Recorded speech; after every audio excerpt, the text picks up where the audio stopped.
Welcome to the No Name MMA Show, the best damn MMA podcast you've never heard of.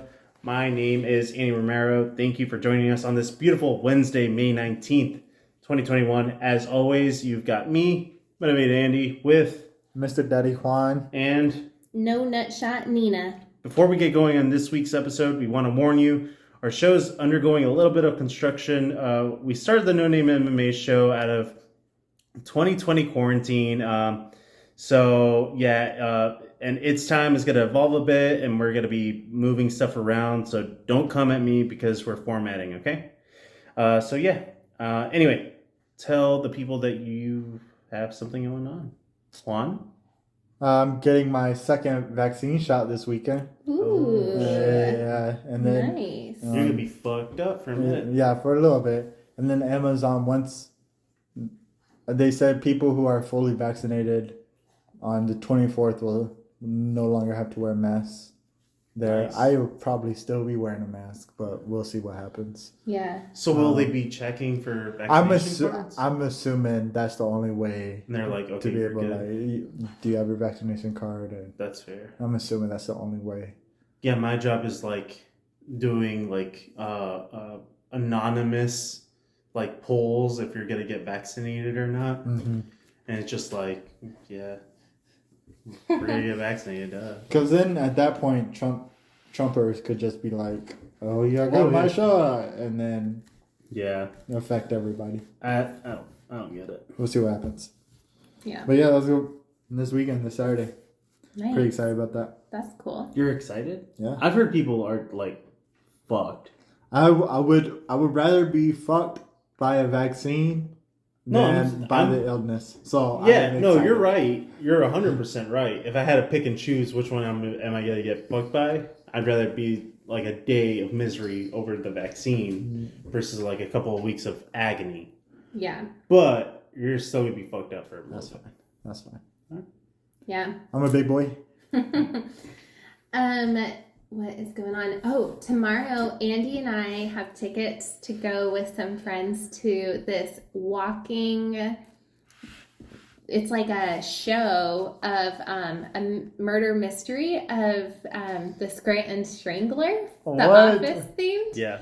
So it's in Uptown, and we go, and it's like just one of those interactive kind of shows. That's funny. Yeah, so we're like the detectives on who the Scranton Strangler is, and it looks pretty cool. That's really cool. Yeah. That's really cool. So that'll be fun. Yeah. I'm looking forward to that. Mm-hmm.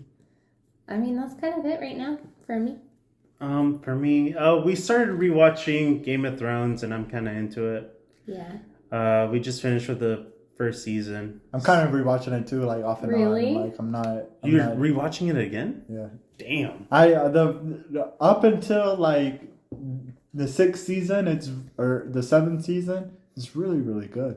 It is. I mean, it is pretty I fucking love it. good. Yeah. The last season's the most trash fucking thing ever in the world. Well, It's See, so I don't- it's so trash. it's so not as poorly good. paced. It's definitely not as good. The thing about the show that I liked so much was that I didn't know what the fuck was gonna go on, and I feel like towards the end it was like, okay, we're gonna tie this up. The very ending, I 100% I called it. Like I knew exactly what was going to happen, so I'll give you that. So it's just like, oh well, that was really the thing that I liked the most about the show. Mm-hmm. So I was like, oh, okay. Like Red Wedding, unexpected. Oh, yeah, completely 100% unexpected. That shit was dope. I'm still happy I got Kevin like crying and throwing a little hissy fit while wine drunk On Christmas. on Christmas Eve. Like the perfect gift for me. But yeah, so we're rewatching Game of Thrones. Mm-hmm. I think that's it. The original It is on HBO. I don't know if you guys have The original one? The OG. Boring. Yeah, That yeah. is the longest effing movie. That is because it's both parts I know, together. So but Yeah, so technically it's an hour and a half each because it's a 3-hour. Technically. It's Yeah. a total of a 3-hour movie. which is crazy that shit was out or like on TV. That was a TV movie. yeah. That wasn't even a regular ass movie. Like, Yeah. what the fuck are you doing to kids, bro? Even though it's definitely outdated, it's Mhm. still really good. Mm-hmm. It's still Yeah. really good. But I think that's it. Yeah. I think that's it. Anyway, So yeah, let's take the show away over to Juan for this week's No Name of the Week. No name of the week. It's gonna be Jordan White. He's in the middleweight division, currently unranked. But he fought last Saturday on the prelim card against Jamie Pickett, and it was a super fast fight. Super fast fight. He finished it only after 1:04. He pretty much rushed this guy. That was crazy. Yeah. So he did really good as far as rushing the guy and being able to knock him out like that. But I don't know if he were to last into the second or third round, how he would do. Yeah. But if he can catch someone early, shit, that's the way to go. yeah, you don't need cardio if you're knocking out people in the first round. So, but you need cardio to be the champion. I don't care what you say. Mm. You need cardio to be a champion and to hold on to it. Mm-hmm. So, What about Connor? has he held on to it? He had 2 championships. He got handed the Jose Aldo fight. It was. Jose Aldo did himself in. Yeah. He was like, the little Irishman is talking That shit being- about me. That being said, cardio, Khabib and Connor. Where was the cardio? Khabib had it. Connor didn't. Yeah. No, I mean, you're right. You're right. I'm just saying, you're saying you can't win a championship without cardio. And I'm like, All right. homie won 2. It's easier to win a championship than it is to hold on to it. Fair. Fine. Okay. Yeah. I mean, what I'll did take they call Jordan White? The Beverly Hills Ninja? Yeah. Mm-hmm. True. So he said that he was kind of raised in that area, and by the time they moved into Beverly Hills, he moved out. But his mother was calling his camp and being like, please be Don't take care die. of him because he's such a Guy. young little dude from Beverly Hills. He's never had anything bad. Yeah. So it was almost like Kind of you embarrassing. played yourself. What? Oh, remember he has a girlfriend with an old name and freaking Oh, DC Matilda? clowned on Yeah. him. No, it was something weird. It he has to said be he was Matilda. was it? Did I think he it's say Matilda. Yeah. But no, I think it was Gertrude or something. Either way, he said either something, way. and DC was like, "Did he say Matilda? That's a fucking old name." And I was like, "Damn, I he's thought the same thing. clowning on his girlfriend that." I thought the same thing. I was able to watch the prelims at my place, and I thought the same thing. Damn, bro. You said that on live TV, dude. I know. DC don't give a fuck. He's farting during pay-per-views and not giving a shit. I guess what's Jordan gonna do? Go up to DC? Yeah, what are you gonna do? Nothing. You're not gonna Nothing, do but I was anything. like, damn, DC, you didn't have to put her on blast like no, that. he didn't, dude. He can do anything. True. So yeah, Jordan White, good knockout. Keep getting knockouts, and you'll do all right. So Nice. off to Nina for the MMA minutes. All right, perfect. So really, I think we need to start this off by recapping what we witnessed on Saturday's Do we? card. Do we though? We do. There's a lot to rehash. Be ready for some pain.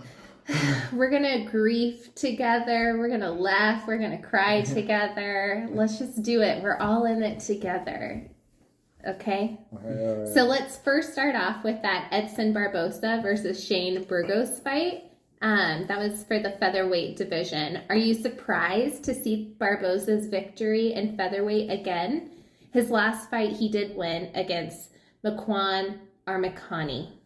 I'm not surprised. Well, I don't think surprised is a word. I am happy. Surprise is a word. I don't think that's the word. I don't Oh, think. that's the word. Yeah. You were like, I don't think surprise is For a sure word. that's English, Well, but yeah. I was like, that is English. Mhm. I Are you relieved or I'm happy relieved. to see I'm him relieved start that he to- won because I fully believe in Edson Barbosa. I would, if he doesn't win a championship ever, it would be one of the greatest worst. Oh, he's definitely not gonna. I don't even know how to say that. It's just he deserves a title. at least a title shot. Not right now, but he's on his way to getting it, and that's Fair. what I'm saying. Okay. And he was just on that downfall, and he was in the Lightweight. Yeah, he was on that downfall in the lightweight division. My heart was hurting for him. It was hurting. I think this is a really good example, too, of when you find that right division for that season of your life, like that can make or break it. Mm-hmm. We're going to talk about that a little bit more probably in a minute, but like that's a pretty prime example of you weren't in your right fit at that weight. The right time. So And let's adjust that, because it's not so much your style or your competition. It's just like, where can you be the best version of the athlete you are? Mm-hmm. He had said during interviews before, and he like clarified it a little bit more during the Ariel interview today, that he used to like try to like bulk up in order to cut for 155, and that's like the thing that fucked with him the most. That takes a lot of And energy. so now, not having to bulk up to it, he can just walk around and cut weight normal. Yeah. And like 145 is a more natural weight cut for him than the 155 weight cut. Well, and we'll talk about this a little later as well, but there's always a healthy weight cut. Like, he looks healthy. Yeah, he looks as a good. featherweight. He doesn't look like Jose Aldo looked in the beginning when he was making the cut to bantam, where it was like a scary skeleton, so skinny kind of weirdness. Yeah. So I'm impressed. I'm impressed with what he did at Shane Burgos. Do I think he is going to get a top 5 contender right away? I don't quite think so yet. And I don't think he should as well. I don't think he should either. But me being an Edison Barboza fan, give him whatever he wants. Yeah, you're ready to see the climb. Yeah. I'm ready to see the climb. I don't think I'm ready to see him get massacred by just a top 5 contender. If that's what he wants. I want to see him fight like a Cub Swanson. Give Daddy what he wants. No. Give your Mr. Daddy what he wants. Aww. Well, speaking of what we need to get to, Beneil Dariush took down Tony Ferguson for the lightweight co-main event. In the words of Mystic Daddy Juan, RIP. What do you think's next for each of these guys? Tony, I feel it sucks because at 155, you want him to not have a top 10 opponent, right? Yeah. But then you have the top 15, which are still fucking murderers. And I don't want him to face anything like that either. So really, I think the fight that I think would be the one that makes the most sense in the division for him would be like him against Paul Felder. Because Paul Felder, he deserves a big fight, and he just lost to RDA. He's still ranked below Tony, so it rankings-wise, it fits. Paul Felder said he's only interested in fun fights, and he's never not going to be interested in fighting Tony. True. No one is ever not going to. Yeah. So, and then Tony's not going to say no to anybody, and that's really the only one that I think he has a shot worth winning. But what do you think about Cerrone? No. Well, I think it would be bad for Tony. Cerrone. Tony beats him. He already beat him. So this would be a rematch. And I think he beats him again. Yeah. I agree. And that's with where that. that's where it's like a lose because you're beating Tony unranked opponent at this time. And like it's an opponent on a 5-fight losing or he hasn't won at his last 6. So it doesn't make sense, but I think it would sit well with all of us, especially if we're thinking that they're both kind of on their way. I would normally think that, but because Cowboy looks so much worse than Tony does, that's the only thing. It's almost like sending a lamb to slaughter. I kind of want, though, like for Tony just to get a little win under his wings. And as much as I do too, it's almost like that you can't would be do that to Cerrone. That would be at a detriment to Cerrone. Yeah. I think though that would be a great last fight for Cerrone though. Like honestly, if Cerrone's if Cerrone doesn't have the mindset of going out on a win, if he's going out for like a legacy fight, he'd like to go out with somebody like getting that win back over Tony Ferguson would, like, overall, him getting a win over Tony Ferguson and potentially getting just completely smashed by Tony is worth more for the end of his career than fighting an almost nobody and almost guaranteed to win. What I'm saying? Yeah. And honestly, I'd be surprised if Cowboy gets any other fight at all. Like, for one, I think you're right. Like, the matchmaking for Tony and Cerrone does not make any sense. Like, I don't think it really would. But, like, in a fan dream, that would be tight. But, like, I really think we saw Cowboy's last UFC fight. Well, he said that he's not, which I owe you $5 for now. Yeah. But he said that he's fighting one more. If he fights one more after will that, let him do that though. Like, I would not be surprised if UFC dropped him, even though he said that. If he tried to fight again after losing another one, I'd be like, dude, you're insane. You literally want to die early. That's what you're asking for. Yeah. But yeah, enough about Tony. What do you see I next love for him. Beneil? I love Tony, but he lost. So we're going to pay respect to the winner. Beneil Dariush needs to fight Michael Chandler. Michael Chandler, I would also like Justin Gaethje. I think Justin Gaethje should fight the loser of Dustin Poirier versus Conor.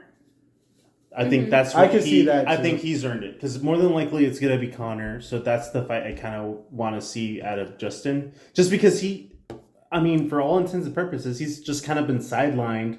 He's number 2 in the division, I believe. Yeah. And hasn't gotten a fight. He is number 2. Yeah. He's still, and he's just sitting there, and then nobody else. Like, why would you set him up with anybody below him? Yeah. Who's not Conor? But see, this is my thing with that.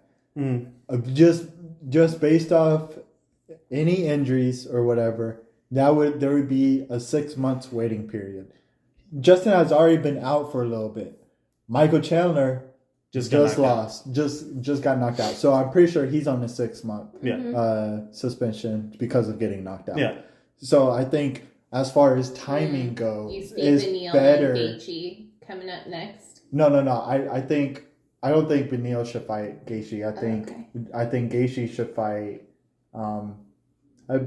Honestly, Chandler? Yeah. And then Beneil should honestly fight the loser of Poirier and versus Conor McGregor. That as far as also. timing goes, that's what goes along. That fits. But yeah, I don't know. But props to Beneil though. He came game. He would have submitted any other person if it had not been Tony Ferguson. Oh my God, Tony's freaking leg. Yeah. And he said it in the post-fight interview that he heard the pop. Yeah. And he saw the face. And then he's like... Everybody was like, how the heck did he not tap? Anyone else on this earth would have tapped out. If, based off Tony's face during that submission... If he would just let out a little scream, it would have been a vocal submission. Yep. And that's it. Because of the face. Even if he had screamed without the face, then that would have been like, maybe let him go. I don't know. If he would have screamed, I think I would have called it. Especially because, we couldn't hear it, but I know the ref could hear it. And if Beneil could hear it from the position where he was at, and Tony could hear it, there's no way that the ref was like, oh, nothing's wrong here. Yeah. So, did it probably fuck him up even more than he needed to be fucked up? Probably. He still ended up losing the fight. So and just Beneil's ability to scramble and to get to those kind of positions is great. And I think... I don't know. And Beneil is a very strong jiu-jitsu practitioner. He has multiple championships just in jiu-jitsu. He just fucks with jiu-jitsu like that. Yeah. To do that on the side, also doing UFC. So he's been knocking out people left and right, but he still has the ability to grapple on the ground. Mm-hmm. So That surprised me, honestly. I did not know. Beneil, like his wrestling is world class and his jiu-jitsu is world class. The only thing is we just see him knocking out people. Yeah. But that is 155. Like everybody can do that, really. I'll be honest too, like not only was it I was gonna be rooting for Tony, but like Tony's trash talking versus Beneil's trash talking was weak. But also Like, Tony he is was so underwhelming with any kind of commentary like leading up to it, and Tony was like there trying to get Dana White hyped. privilege. Yeah. And I was like, oh, Tony's gonna put this guy down, and No. I was sleeping on Beneil. I did like what Beneil said when Tony said, I broke one of my students' ribs or whatever, and then Beneil was like, why would you do that? that? Bro, why would you do that? And then Tony was like, he made me. Yeah. I'm like, so shit, it's the student's fault. I saw a video where Tony said to Khabib in a press conference, like, why are you picking on high school like wrestlers? Like, why don't you just deal with like big people, you know, like people at your skill level? And then Tony Ferguson comes out and says, oh, I broke one of my students' ribs. Like, it kind of did not age well because of that. Yeah. I'll say too, just to kind of like wrap up this point and not to like continue to underestimate or like beat a dead horse, but like so we were talking earlier about what's next for Tony, and we were talking about like maybe Tony's next move would be moving weight classes. He and just going looks up. sick. He looked real thin and old. Like you might need a little bit more on you. And to put it like this, like a weight cut is typically what? Like 15, 25 pounds? Yeah. So he's cutting weight and he's 37. Like just doing that repeatedly over and over. Like as much as you think that it's fine, your body is naturally just going to be like, because of his age and the weight cut, he looks like a AIDS victim. Like he looks not good. Yeah. And the way Tony used to look back when he was welter, like he looked like he was like powerful. Before like us like seeing Tony lose all the time, it was very much like he's the skinny dude that's gonna cut you with his elbows. And after that, it's like, okay, so maybe we need to evolve. Maybe we've lived our season in the lightweights. Let's reconsider what we're doing. It might not be that he's done. It just may be that he's done with what he's done for so long. Yeah. And I don't think it's something to be ashamed of. The winning streak that he had up until Khabib's last fight, that was the winning streak. 12 fights in a row in that division. And Murderer's Row. So there's nothing to be... Like, his legacy is set in stone. Yeah. He can almost do nothing. He can do nothing unless he goes like Diego Sanchez. Yeah, wild. but I don't think he'll go like that. Bro, what's his face? Joshua might be aiming at Tony Ferguson. I mean, he's on that 3-fight losing streak. No. His life is not easy. But Tony, at least he has a semblance of what reality is.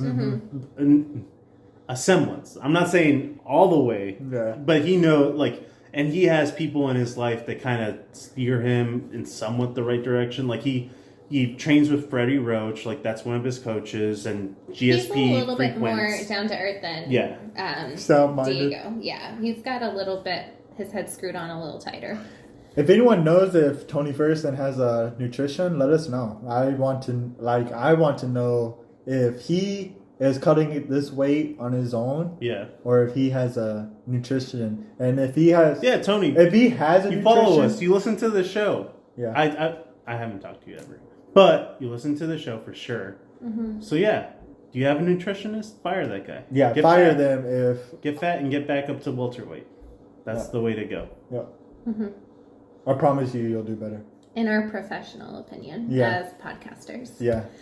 All right, and then moving on to that championship bout we saw between Charles Oliveira versus Michael Chandler for the main event last Saturday. First and foremost, can I just brag for a second? I completely called Charles winning in the second round. I thought it was going to be a submission, not a knockout or a TKO. But Still. what up? And then secondly, is Charles going to hold the belt, or is he really kind of acting as a placeholder for someone else in this very, very, very competitive division? So as far as for the actual knockout and how it happened, I was expecting Chandler to win. That first round went crazy. I think if Charles would have stopped for 1 second whenever his head was on the ground, if he would have stopped for 1 second, the match would have been called. So like I think that's how close it was. Yeah. And then He definitely lost that first round. yeah. No question. yeah. Not a Without a question. doubt. Yeah. I'm sure going into the second round, people were was- still doubting Oliveira.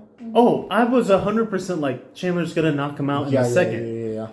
But then he landed a picture perfect, like check left hook, like perfect. I was like, damn, that's what a check left hook does. Like literally, like it's your offhand. Like all you really need to do is just wait a little bit, and he got it perfect on the check. One of my thing is, I believe it was DC. It was one of the commentators that they said that Charles, within the week leading up to the fight, they said that Charles did not have knockout power. Charles has knocked out people. Charles has power. Like I don't understand where that came from. Like he's a monster. Is it just because he's slender? Like it's kind of that Izzy thing. Like the argument that because he has the most submissions in UFC history, he doesn't have knockout power. Like, bro, he said, "Skirt." like flyweights have knockout power. Like this is not the UFC of old where like anybody in 155 can knock out somebody else. Like there's no way that you are in the top 15 of 155 and you can't knock out people. Yeah. Yeah, I don't know. For me, I'm really happy for Oliveira. I was not surprised. I was thinking that Michael Chandler was gonna do good, which I mean, in all fairness, he did. He did. He did good. So I don't know. It was just anybody perfect. can get got. Yeah, anybody can get got, and especially if like it's just like perfect shot at the perfect time. I think too that Oliveira, sorry to hop on to you, but like I think he fights really smart. Like he's watching and he's attentive so that when he does see that he lands something good, he's going to charge at it, which was very impressive. I feel like even after he got kind of rocked in that first round, he was still sharp on his fucking toes, like ready to kind of like follow through with that first initial contact. True. And I think the biggest thing that for me got answered in a pretty clear way was the thought that Charles Oliveira, he's accustomed to kind of breaking, like he's missed weight before and kind of quit on certain things. And like that was kind of the narrative that was being built up is like, oh, is this too big of a spot for him? Is he going to kind of crack under pressure? And seeing the first round, it was always like, yep. But then like to come back after that and then to beat him and TKO him, that's where I was like, okay, like that argument that he's kind of just not built for the pressure or not built to be able to handle that, it's kind of like out the window now. Like, well, I don't think it's out. I don't think it's out of the window completely. I think now he can see like, oh, I have that gear to shift into. If anything, this does nothing as far as that does nothing as far as portraying to the media that he can handle things. It does more so for himself, knowing I took one of Michael's best shots and I still came back. Yeah. Even if everybody else is doubting, that should at least put some confidence in himself. If I were to ever take a shot from Michael and didn't get knocked out, I would be super proud of myself just for that. Yeah. Just for that. Yeah. Oh, hell yeah. So I think if anything, if this builds any kind of confidence in himself, then in the future fights, we're going to see less and less of that quitting that is this narrative that's being written for him. We'll see less of that. Yeah. I think it's hard to say too because he is like a brand new champion and it's just like the most competitive division out of like everyone. I feel like there's so many top contenders and it's like on any other day it could be this guy as the champion or this guy. So I don't expect anyone to be champion after Khabib the way that he was. Yeah. So I think that it's kind of it's going to be a shared seat, honestly, between a few guys for a while, going back and forth like that. I think if Justin can get his hands on that title, I think he holds it. Yeah? I don't think anyone else in the division holds it but Justin. Dang, Maybe. what if Trevor just had all champions on his team? I mean, it's bound to happen. He's the only one. bound He's the to. only one left. He's about to. Yeah. So, yeah. I mean, I'm just saying, like, anyone could get a guy. We're talking about Rose. We're talking about Kamaru Usman. Like, shit. Oh, Francis Ngannou, right? Or they No, he's they're just in Usman's corner. Yeah. I know. I think that all the time. He too. trains out of Extreme Couture. Dude, With me, Francis, get on that Trevor's dick, dude. He's Imagine grabbing elbows with imagine the if Miata. Francis was able to throw like a clean jab. Yeah. Or a leg kick. Like a head kick. Yeah, so I just literally got chills. Like, Yeah. that is a scary man already. He is. But yeah, Justin's the man. Justin's the man. but still, I mean, But I think don't about think Justin would sit with it long. Either. I don't think he would want to. I don't think he'd defend it. I think he'd get it and like he Just might have defend fun. it once and then like not really be into it. I think completely different. I think once he has it, I think he's gonna enjoy being the target. I think a lot of them say, yeah, I'm glad that they have to come to me. Oliveira said it. I don't think Oliveira really means that. I don't think Oliveira. I think Justin would truly enjoy. Yeah, he would relish that position. Come after me. Please do it. Yeah. So I think I don't see Chandler beating Justin Gaethje. I don't see.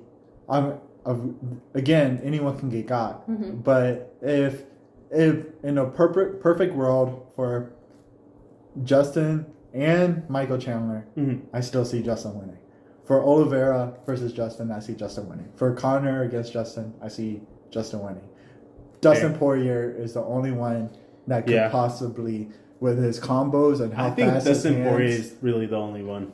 I think Dustin is the most like seasoned veteran, but is intelligent enough to know when to like do what he wants. I think like personally too, like Justin Gaethje, I think could get championship for a little bit, have some fun with it, but then I think eventually meet a girl, settle down a little bit, count his wins, and dip out. Like I think I don't think we're like gonna have Justin Gaethje for that much longer. Yeah. I agree with that. That's what I'm thinking about it. I think he's very much real. He like sits there. I've spent all of my time doing this. Yeah. Like there is a life after this. Yeah. I'm ready to like just get shit done now. Yeah, but I want to finish what I came here for, which is. I mean, he always said like I really only have a little fun with it, maybe, but yeah. He said I'm really here for like 6 more like wars.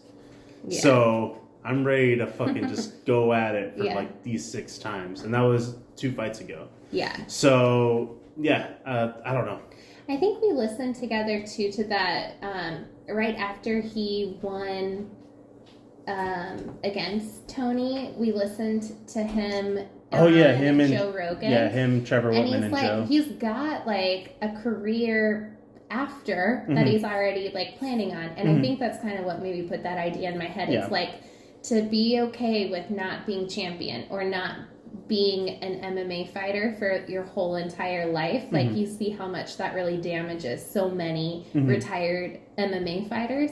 And he's like, nope, like it's so much in my head. It's so much of a mental place to be that like I want the championship. That's what I'm here to do. But I also don't think he's committing his life to a UFC championship and holding it forever. Yeah. So I think like just this division alone has a lot of like potential for sharing that throne a bit between however many of those guys there are. But I think it really can alternate pretty quick. It's going to be kind of like, I think, more of a turnover than we're used to seeing, especially when Khabib sat there for so long. Like, not even a question of anyone beating him. And that's the thing, like, as much as we talk about how everything in between can kind of, like, it's going to shift, like, Charles is champ, but he can very easily lose it. That and, man, like, too, like, how the fuck can he fight like that when he looks like he's got to be real blind? yeah. He walks out with the biggest, like, Coke thickest glasses, Yeah. takes them off. That fool does not have on contacts. Yeah. How are you fighting like that? Yeah, I don't even know, like, And, how he can step into the octagon, let alone, like, knock somebody out. How with are that. you stepping up those little Yeah. steps? Like, What the so, heck? yeah. I don't know. If anything, I'm super happy for Oliveira. I'm still impressed with Michael Chandler. Think about it. He really Oh, yeah. almost could have won that in 2 UFC fights. That fight too, the So- sportsmanship between the two of them, even before the fight Yeah. started, they're like both greeting each other's teams and Mhm. like Yeah. shaking hands when they're introduced and stuff. Like, I really appreciated that. Yeah. And that's where I That's also refreshing. appreciate, like, Chandler's professionalism after the total loss. pro. After Such a being pro. like, hey, you know what? He got the best of me, and Yeah. like, I'm going to keep on moving on, and I'm Yeah. going to be back. Such a pro. So that's like the best kind of mindset. And as much as it is a little bit corny or a little bit like live, laugh, love.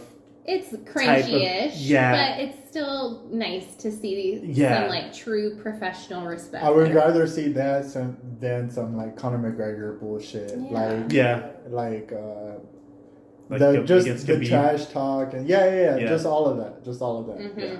Yeah. I also did like Charles's like victory run after the fight. He jumped out of the Oh, yeah. octagon, like took out into the stands to see those couple of guys that he like Yeah. knew or whatever.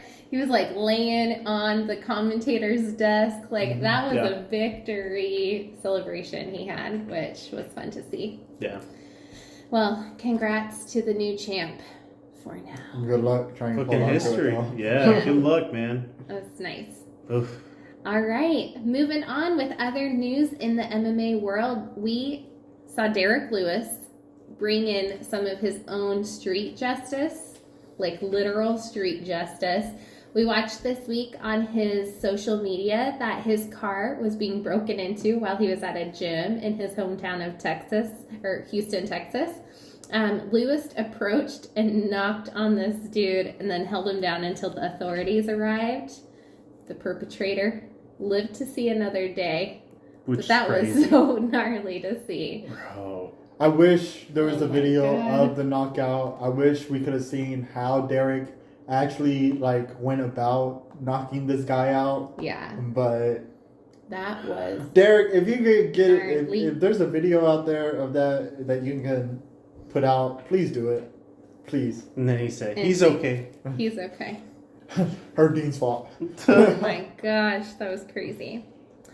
In other personal news with the MMA world, we've got some new and newly expecting dads in the club. Henry Cejudo is expecting his first child, a daughter he plans on naming America. America. Fuck yeah. So I was telling the boys this right before we got started, but there's this movie from the 90s called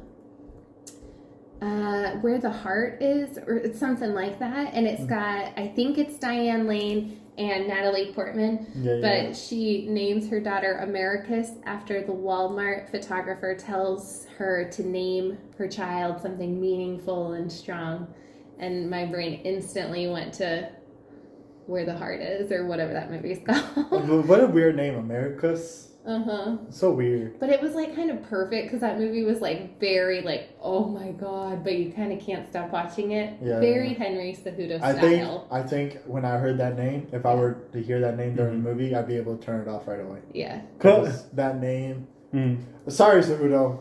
yeah. This. But I mean, it was Natalie also- Portman, yeah. so you're kind of like, I mean, is she gonna put out a total trash movie? No. And it's just really like That's real sappy, real Mhm. cheesy, real cringy, but you're like kind of into it still. Also, Just like Henry. yeah, exactly. That's what she said. Uh-huh. Conor McGregor's clan has grown by one more. Baby boy Ryan Or Rihanna. Ryan McGregor joined the family on Monday, the 17th of this year. So congrats to them. And Vicente Luque, welcome to the world just today, a sweet new baby. He put up some different pictures, and We can't tell if it's a boy or a girl. are not totally sure, but don't get it confused with the picture we put up today of Vicente Luque holding a baby Mystic Daddy Juan in his arms. So congrats, dads. Yeah, I'll call Vicente Luque daddy any day of the week. Vicente, start Better training watch daddy. out, baby.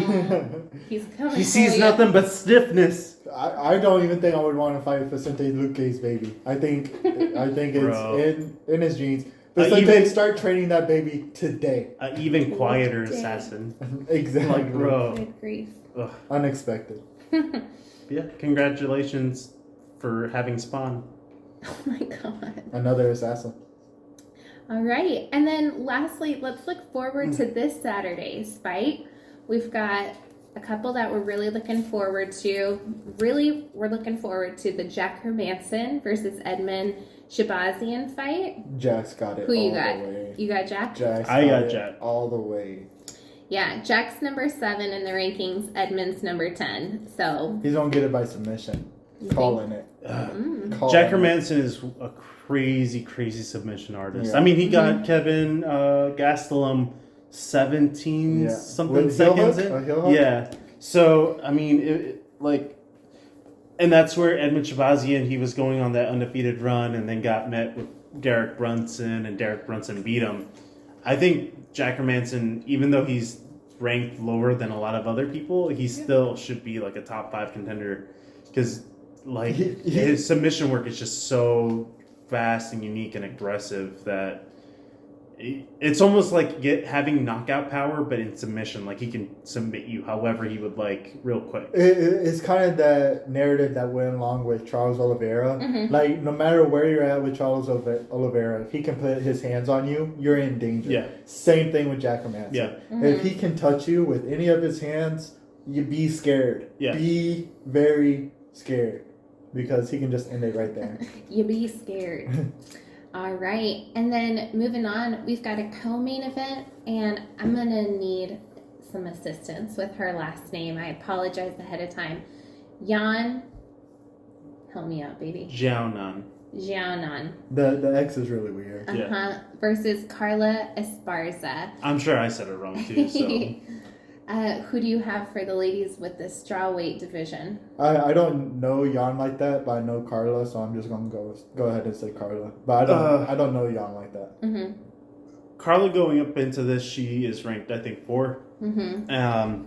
Jan's number 3. Yeah, and Jan is undefeated, I think, throughout her whole tenure in the UFC. I think she's undefeated for 10 fights in a row or something. Oh, wow. So I got Jan. Only 10 fights? Yeah. That has to be the longest women's streak to date. I think so, yeah. That's crazy. But that's where, like, I mean, that you gotta be talking about, like, if you're talking about strawweights, you're talking about Joanna, you're talking about Rose, you're talking about Zhang Wei Li, you're talking about, like, all these chicks that just murder all the time. So for her to be, like, getting built up slowly all the way through, it's, like, benefit to her. Yeah, so I think it's her career path in the UFC has been a very healthy one, but now she's gotten to the like top 5 where you're kind of perennial contender no matter what, unless you really fuck up a lot. She just needs to win 3 more fights to have the most wins in UFC history, right? As far as streak. No, No, that's not. 16. That's Oh Anderson yeah, Silva. I forgot about 13 could be even everybody. And But, currently it's Yeah. oh, the It's highest in. streak. It's 12 with Charles, I think. He's got 12 submissions. No, Charles. How many Wait, fights has he? yeah, Charles I'm has dumb. 9 I'm so fights dumb. in the row. Yeah. It might no. Kamaru Usman has the biggest streak. Yeah. So I mean, even then, like 10 fights in that division in women's is still super crazy. impressive. Yeah. Carla Esparza's wrestling though is really really crazy. So to who's see in front of Jan? Joanna and then Rose. Yeah, so Rose we have as champion. Then Which we is have insane. Zhang Weili as number 1, then Joanna, Okay. then Yan Zhaonan. So Okay. pretty much, right after that, it's Carla And then Esparza. Carla. so Yeah. pretty much either way, Lee's Tight. getting an immediate rematch, or she's fighting for a contender slot. Yeah, and that another thing is that Joanna said, "I'm only gonna fight for the championship." And Joanna also only has one more fight left on her contract. Mm. And if I was the UFC, as much as I like Joanna, having a contender that's always like, I'm only going to fight for a champion, even though you've lost multiple championship fights, Wailing. I'm going to try to see if I can go ahead and kind of trade you off or not re-sign you. As much as I love Joanna, and as much as I would love to see her fight Zhang Weili one more time. We need that rematch. That's really the rematch. That's the only fight I want to see her fight against. Yeah. And then after that, she's already lost to Rose twice. Yeah. So I can't see her I getting can't another believe title Joanna shot. doesn't want to get that back. I'm surprised if that fight. Yeah, I don't gosh, understand dude. why she doesn't want to get that one back right away. Oh my gosh. But Yeah. I mean, after that, we're gonna have if Rose is just like, okay, who am I gonna fight? And Joanna's only gonna fight the champion. She's not gonna fight Rose. So it has to be almost an immediate title rematch against Zhang Weili. And if it goes for Rose, so she wins 2-0 for Zhang Weili, then you have a number 1 contender that can't fight for the championship anymore because they've lost 2 in a row. Yeah. And then you're going to just feed somebody else to it. Right. So Joanna, I think, is like on the kind of the tippy end of her UFC career. I don't see why you would re-sign her. Yeah. In like, she's a great fighter, but if she's not See gonna her fight, head swell up again. yeah. Oh But my if you're God. not gonna fight and you cost me a lot of money and you're kind of troublesome because there's a lot of like things around the internet like where she's kind of like drama filled and kind of tough to work with. Yeah. I would just go ahead and be like, well, this isn't worth the headache, really. Like I would love to see Zhang Weili versus Joanna too, but it's not worth it. Yeah. Yeah, so we'll look forward to those ladies fighting. And then for the main event, we've got Cody Garbrandt versus Rob Font in the bantamweight division. What do you think? Cody almost got knockout of the year. Or he didn't get knocked out. He was of the year. nominated. Yeah, he was nominated. If he can just continue getting knockouts, dude, everyone's going to love to see him fight. Now, granted, those who've been following MMA even for the last 2 years understand that Cody Garbrandt is a fight to watch almost always. Yes. Yeah, if you know, you know. Yeah, if you know, you know. I don't think he wins against Rob Font. I think Rob Font takes it to him. I don't know if it'll be a knockout. Cody Garbrandt, the thing that makes him so good to watch is because he is so unsafe. And he is so emotional when he fights. You can tell that he's fighting like angry. Yeah. But that's why he gets knocked out. That's why he loses fights. And it's almost like if you didn't do that, you would be fine. But you don't. You like want to get in a dogfight. Well, I think it also depends.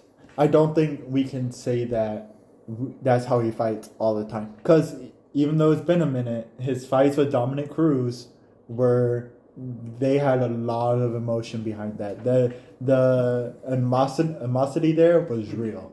Like they were going at it, and he was able to compose himself.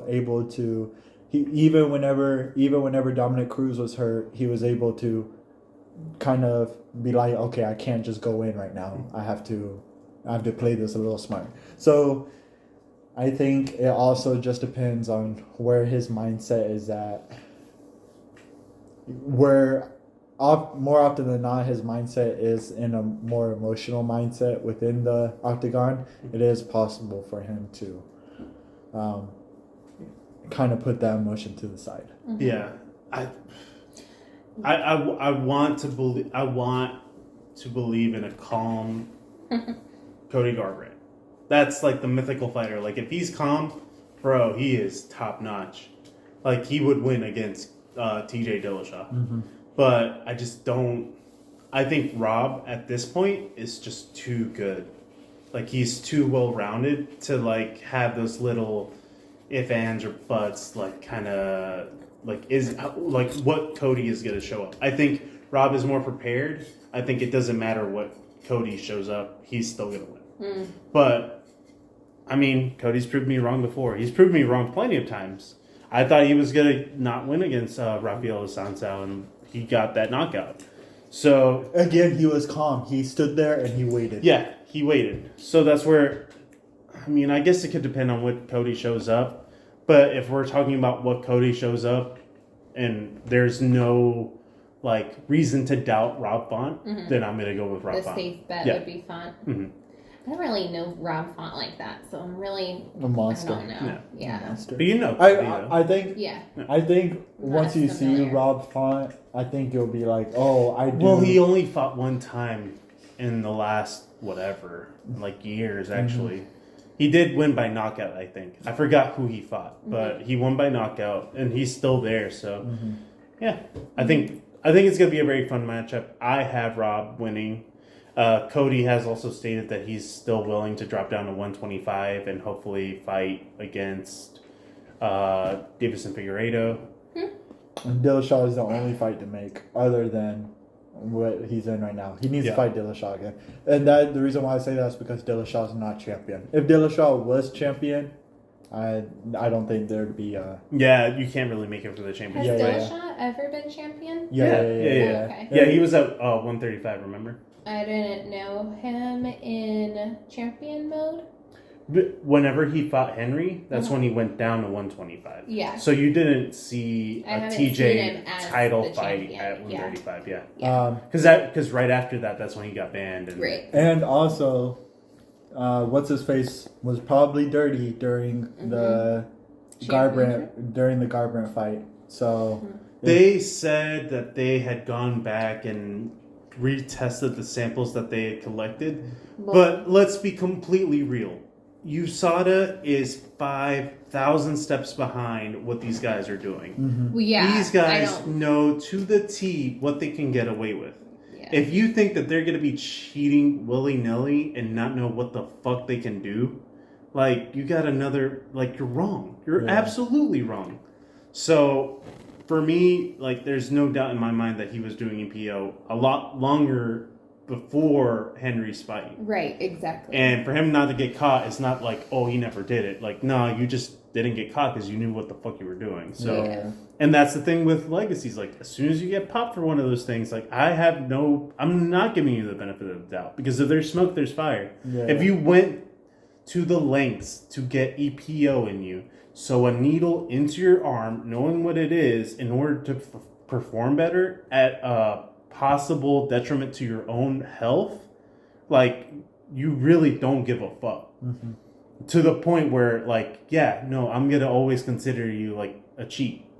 Sorry, Chael Sonnen, you cheated. I love Chael. He fucking cheated like fuck. It's different too, because it's not like Lance Armstrong when 100% every single cyclist in the competition. That's the only way to level the playing field. But not in UFC. So I don't know. It'll be fun to watch Cody. If Cody wins, there's a lot better fights for him. I think if Rob wins, it'll be literally just him getting a title shot next. But yeah, and then after that, that's the thing. It's 135, so you can't really get the. 135 is fucking weird, because now you're still waiting for Aljamain Sterling. He just got his neck surgery, so that's Aljo. Then you got the number one contender in Jan. So Jan is just chilling there waiting for Aljo to fake his injury again. And that's the only thing Jan needs to do. Jan doesn't need to fight anybody other than Aljo.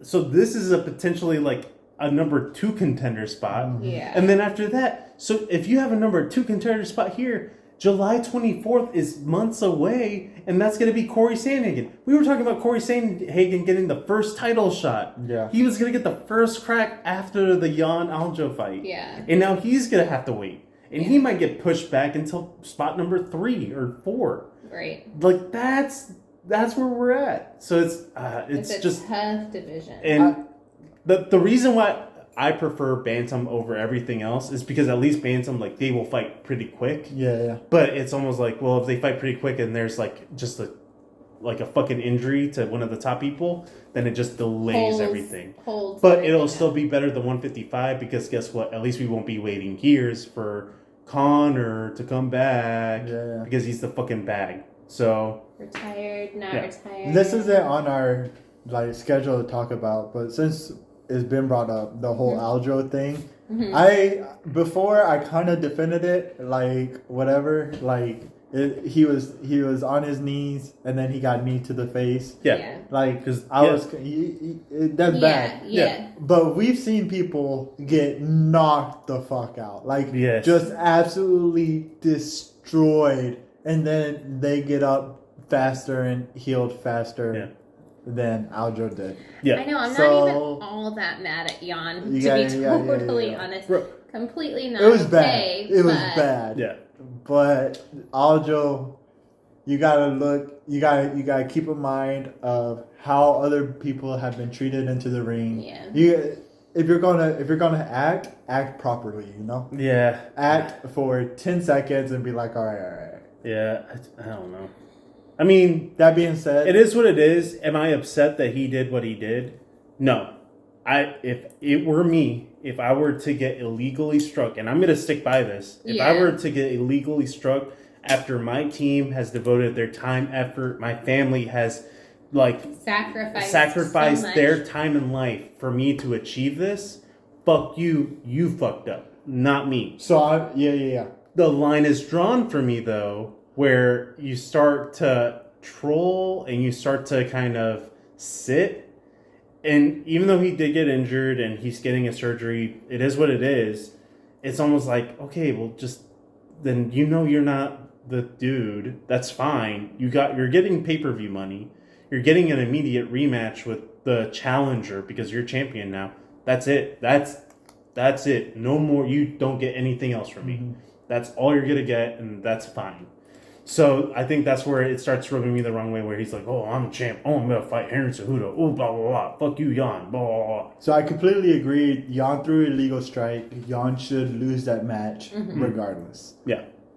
That being said, the whole stumbling down the stairs on his way down, and then like trying being held on the way to go talk to Joe Rogan, and then going back and picking up the belt that he threw down.